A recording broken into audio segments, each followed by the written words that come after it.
भारतीय पौराणिक कथाओं में समुद्र मंथन की कथा एक अत्यंत महत्वपूर्ण घटना मानी जाती है। ये कहानी न केवल देवताओं और असुरों के बीच संतुलन को स्थापित करती है, बल्कि अच्छाई और बुराई के संघर्ष का प्रतीक भी है। समुद्र मंथन का उद्देश्य अमृत प्राप्त करना था, जो अमरता प्रदान करने वाला अमूल्य पदार्थ था। इस कथा में ईश्वर की महानता, धैर्य और सहयोग के महत्व का अद्भुत संदेश मिलता है। ये कहानी केवल शक्ति और संघर्ष की नहीं, बल्कि त्याग, धैर्य और कूटनीति की भी है। प्राचीन समय में देवता और असुर सदा आपस में युद्ध करते रहते थे।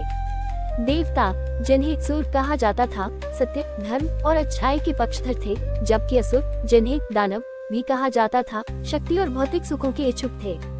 एक समय ऐसा आया जब देवताओं ने असुरों के साथ हुए युद्ध में अपनी सारी शक्ति खो दी और वे असहाय हो गए। इसके बाद वे भगवान विष्णु के पास गए और उनसे मार्गदर्शन की याचना की। भगवान विष्णु ने देवताओं को सलाह दी कि यदि वे अमृत प्राप्त कर लें तो उन्हें अमरता मिल जाएगी और उनकी शक्ति में वृद्धि होगी। अमृत समुद्र में गहरे छुपा था और उसे प्राप्त करना आसान नहीं था। विष्णु ने कहा कि इसके लिए उन्हें समुद्र मंथन करना होगा, जिसमें उन्हें असुरों का सहयोग लेना पड़ेगा, क्योंकि यह कार्य अकेले देवताओं के लिए असंभव था। देवताओं को यह विचार प्रारंभ में कठिन लगा, लेकिन विष्णु जी ने उन्हें समझाया कि असुरों को ये सोचकर इसमें सम्मिलित किया जाए कि अमृत उन्हें भी मिलेगा। देवता और असुर दोनों समुद्र मंथन के लिए सहमत हो गए।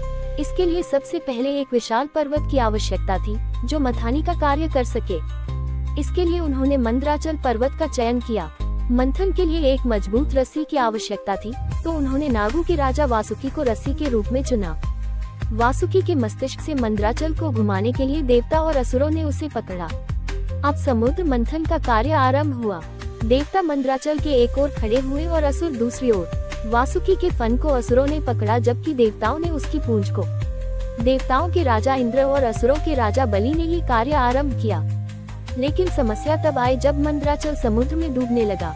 देवताओं ने विष्णु जी से सहायता की प्रार्थना की। तब भगवान विष्णु ने कूर्मावतार कछुए का रूप धारण किया और मंदराचल को अपनी पीठ पर सहारा दिया।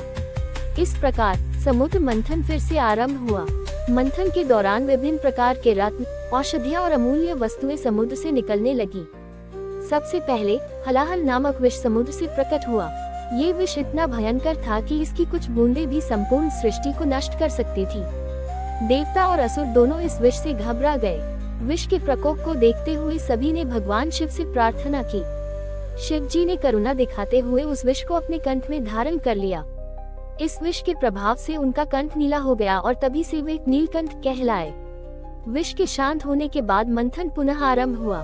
धीरे धीरे समुद्र से रत्न और दिव्य वस्तुएं निकलने लगी, जैसे ऐरावत हाथी, कामधेनु गाय, कल्पवृक्ष, उच्चैःश्रवा नामक घोड़ा और अप्सराएं। ये सब देवताओं और असुरों ने आपस में बांट लिए। इसके बाद देवी लक्ष्मी प्रकट हुई, जिन्हें सभी ने धन, वैभव और सौभाग्य की देवी के रूप में पूजा। लक्ष्मी जी ने विष्णु जी को अपने पति के रूप में चुना। अंततः समुद्र मंथन से अमृत कलश प्रकट हुआ, जिसे लेकर धन्वंतरी देवता प्रकट हुए।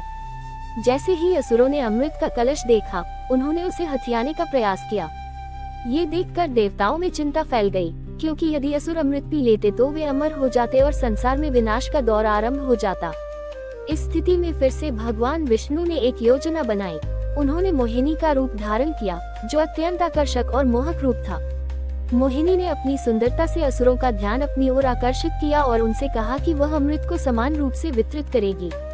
असुर मोहिनी के मोह में पड़ गए और उसे अमृत बांटने का अधिकार दे दिया। मोहिनी ने चालाकी से अमृत का वितरण आरंभ किया, लेकिन वह केवल देवताओं को ही अमृत पिला रही थी। असुर इस बात को समझ नहीं पाए और मोहिनी के आकर्षण में उलझे रहे। लेकिन असुरों में से एक राहु नामक असुर ने इस चाल को भांप लिया और वह देवताओं के बीच बैठकर अमृत पीने लगा। तभी सूर्य और चंद्रमा ने उसे पहचान लिया और मोहिनी को इस बात की जानकारी दी। मोहिनी के रूप में भगवान विष्णु ने तुरंत अपने सुदर्शन चक्र से राहु का सिर धड़ से अलग कर दिया। लेकिन तब तक उसने अमृत का एक घूंट पी लिया था, जिससे उसका सिर अमर हो गया। राहु का सिर आकाश में जाकर एक ग्रह के रूप में स्थापित हो गया और तभी से वह सूर्य और चंद्रमा का शत्रु बन गया। इसी कारण वह समय समय पर सूर्य और चंद्रमा को ग्रसने का प्रयास करता है, जिसे हम ग्रहण कहते हैं। इस प्रकार भगवान विष्णु की योजना और उनकी चतुराई से देवताओं को अमृत प्राप्त हुआ और वे अमर हो गए। असुरों को अपने छल का पता चला, लेकिन तब तक बहुत देर हो चुकी थी। देवताओं और असुरों के इस